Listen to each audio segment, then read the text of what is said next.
evening, Patriots, and welcome back to my channel. Okay, I'll be honest, I'm moving a little slowly tonight. I had 4 pounds of crawfish and shrimp, and I had some awesome frog legs. Yeah, welcome to New Orleans. I've had some pretty amazing food since my wife and I first got here.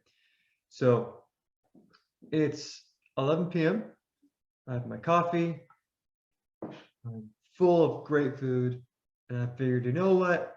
Let's go ahead and just do a video because I feel pretty happy. Again, I have a nice big crawfish food baby growing. So let's go ahead and just knock out into the video. Okay, so first and foremost, I want to give a huge shout out to everyone who has supported me to this far. It means the world to me, guys. If y'all can, please continue liking, sharing, subscribing. I would greatly appreciate it. The Soviet overlords will tell you that I'm only at 390 subscribers, but that's not true. As we all know, I was at 400. So I'll just keep acting like we're at 400 because that's the truth. So again, thank y'all again from the bottom of my heart. Let's keep on this train and let's see how far we go. Now, for tonight, I chose to do things a little bit differently. See, I originally was planning on making a video that analyzes the history of New Orleans. But after experiencing the National World War II Museum in downtown New Orleans, I felt like I had to do a different video. This one won't be as long, but it will provide context as to why I chose the song that I use in my intro and outro. This song has a direct correlation to World War II. More importantly, the story behind this song can also provide some much needed hope and encouragement to these trying times. As always, sit back, relax, grab your coffee, and if you just happen to be full of really good food, loosen the belt, sit back, relax, grab your coffee, let's get started. Let's begin this with a question. What do the Battle of Belgium, Thermopylae, and the Alamo all have in common? The answer? They all revolve around a small, insignificant force holding their ground against an overwhelming opposition, striking the smaller force wave after wave after wave after wave. The Battle of Thermopylae involves a few hundred Spartans and their Greek allies holding a critical choke point against thousands of Persians. Day after day after day, the Persians tried to break their ranks, but the Greek phalanx was immovable. However, a traitor from the Greek side betrayed the Spartans and their allies, which then caused the Persians to overwhelm the Spartans and win the Battle of Thermopylae. The Battle of the Alamo involved a very small, meager force of Anglos, Tejanos, and friendly natives defending a very small Spanish mission known as the Alamo against a massive Mexican army, just like Thermopylae. The small, meager force held their ground, and they fought tooth and nail to defend a critical choke point against a massive onslaught. Sadly, the Mexican army did eventually defeat the Alamo defenders and won that battle. Finally, the Battle of Belgium, which will be the focus for this video, involved a small force of 40 Belgian soldiers defending, again, a critical choke point against the Wehrmacht, Germany's best. 40 soldiers fighting for 18 days, holding off against wave after wave after wave of the German war machine. In the end, the Germans won that battle, and the Belgians lost. Now, that might seem kind of depressing. It might seem kind of disheartening. And right now, you may be thinking, Ben, why are you talking about this? This isn't encouraging. This is not hopeful. Why are you saying all this? The reason? Just because you may lose some battles does not mean you have lost the war. The Spartans and their allies lost the Battle of Thermopylae. The Persians won, but that loss gave Athens the time they needed to build their navy and eventually unite all of Greece, standing up against the Persian Empire. Point being, the Greeks won the war against the Persians. And from that moment on, Persians were never able to conquer Greece. The Battle of the Alamo. The Anglo-Tejanos and natives that defended the Alamo, they died. We lost. And yet, that failure spread like wildfire all throughout this new land called Texas, resulting in the Battle of San Jacinto. There, the Texan forces defeated the Mexican army and won their independence, thus resulting in the Republic of Texas. Finally, the Battle of Belgium, again, was a loss. The Belgians lost. The Germans won. The bad guy won. However, the war was won not by the Axis powers, but by the Allies. So let's bring this back to modern day. Just because you may lose some battles, like getting your YouTube channel canceled, being silenced, does not mean you're going to lose the war. With that context being provided, let's dig into the actual lyrics to the song Resist and Bite. As you can tell, this is a song by Sabaton. This is a Swedish metal band who solely focuses on the realm of history. Every single song, all their albums revolve around history. This song in particular has provided tremendous amounts of hope and encouragement to me during these trying times, and I hope it does the same for you. Now, if you want a way more in-depth explanation behind the history of this song, I recommend y'all check out Sabaton History. These guys do a much better job than I ever could explaining the history behind each video and song that they do. Tonight, we're going to look at the lyrics. We're going to see what makes this song so good. War is coming swiftly. The borders closing in. We're a company of soldiers, mere 40 rifles strong.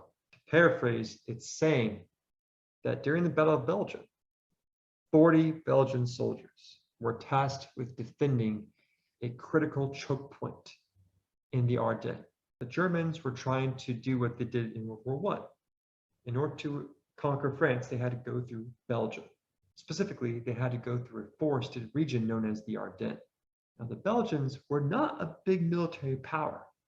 In fact, they had very limited amount of resources. But what they did have was knowledge of the terrain. This song sets it up beautifully. It tells you right off the bat, they only had 40 soldiers to defend this small choke point that Germany had to go through. If they wanted to conquer France, Germany had to put all of their efforts towards this one critical point. Again, if you want more details on that, check out Sabaton History's analysis of this video. All alone, stand alone. They didn't get any reinforcements. These 40 Belgian soldiers had no assistance. No help was coming. It was just them. Our dinner ground is burning and Rommel is at hand. As the Blitzkrieg is pushing harder, the war was all around. The brilliant German commander, Rommel, knew that the only way to win this battle was to push against the Belgians time and time and time and time again, never letting up. This strategy was known as Blitzkrieg. This is the strategy that allowed Germany to conquer so much land in such a short amount of time. All of this happened right at the beginning of World War II. All around, hold your ground. These 40 Belgian soldiers were literally surrounded, but they held their ground. Fight all 18 days of battle. No odds are on our side. Few will fight for all until the bullets are gone. Think about that for a second. 40 guys holding their ground for 18 days. Not against some small army, no. Against Germany's best. Against the Wehrmacht. Against General Rommel. Okay, these are the best of the best. For 18 days, they held them off. Here comes the chorus. We will resist and bite. Bite hard, because we are all in sight. We take up arms and fight. Fight hard, resist, and do what's right.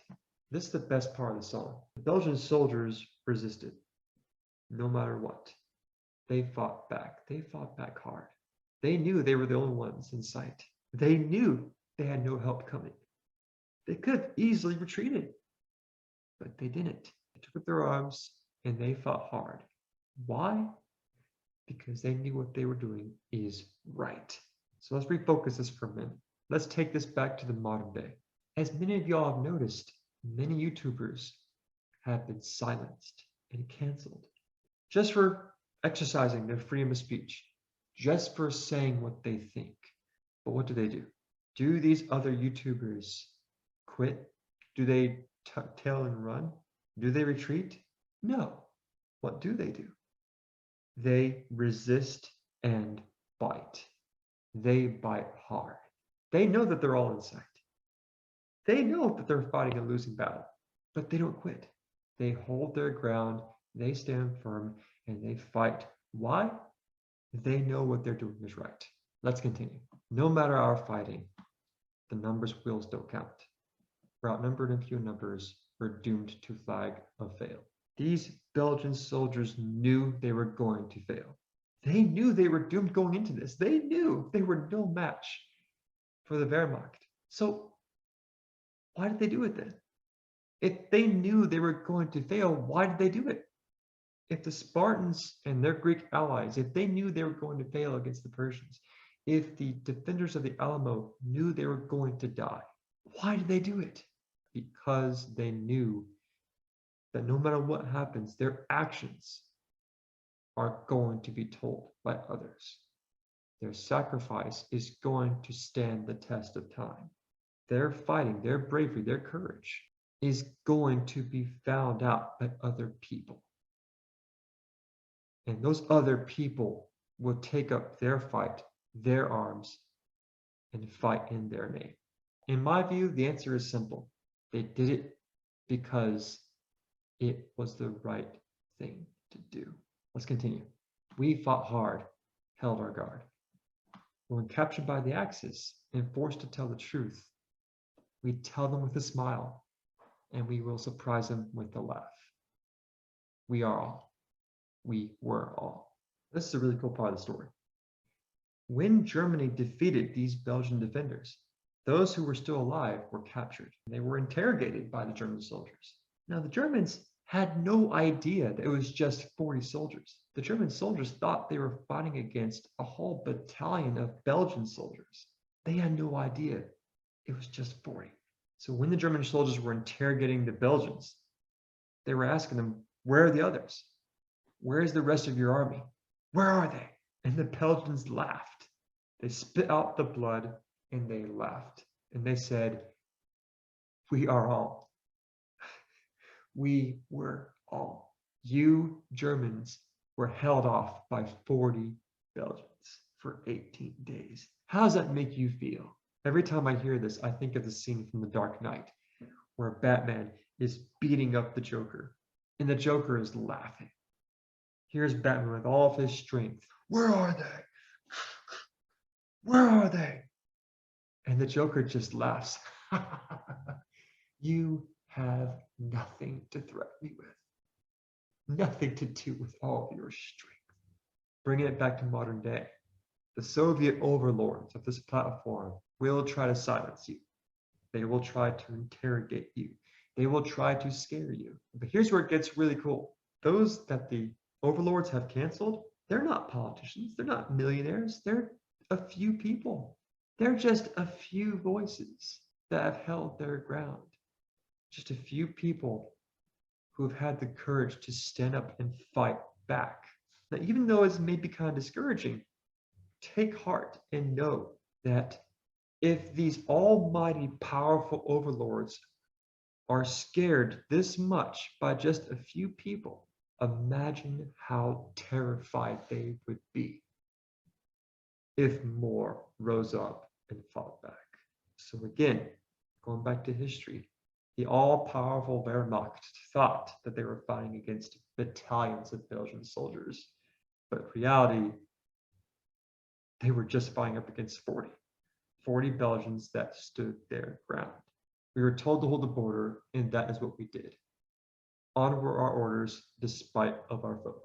Going back to the chorus, we will resist and bite hard, because we are all in sight. We take up arms and fight hard, resist, and do what's right. The next part is in Latin. Don't worry, I got you covered. Gloria fortis miles is glory, brave soldier. Verso et hermosos translates to against the fight. As you go on this platform, it's very easy to become disheartened. It's very easy to feel defeated, especially when you see brave YouTubers getting canceled and silenced, especially when you see so much garbage being put out that's not getting censored at all. Take a step back for a moment and look at the big picture. Look at how much progress has been made in this war. Go back to the beginning of this year and look where we're at now.